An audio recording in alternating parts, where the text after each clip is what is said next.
आषाढी एकादशीच्या पवित्र दिवशी रात्री 12:30 वाजता मंदिर बंद होण्यात येईल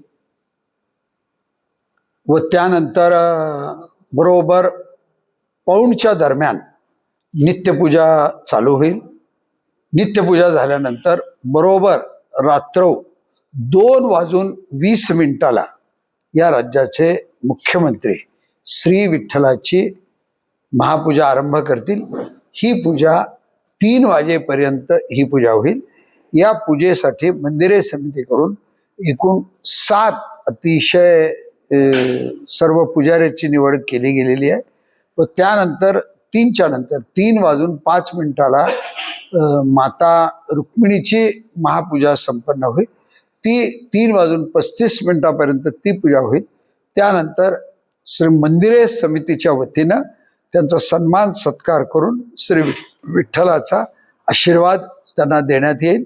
त्या दरम्यान त्यांच्या समवेत एक मानाचा वारकरी असेल, तेही सपत्नीक असतील व या दरम्यान चरणदर्शन पूर्णतः बंद राहील व मुखदर्शन हे चालू राहील। साधारण पूजा झाल्यानंतर चरणदर्शन कधी सुरू होईल? पूजा झाल्याबरोबर आई साहेबांची पूजा 3:30 झाली की अंदाजा 3:30 ते 3:45 दरम्यान चरणदर्शन सुरुवात होईल।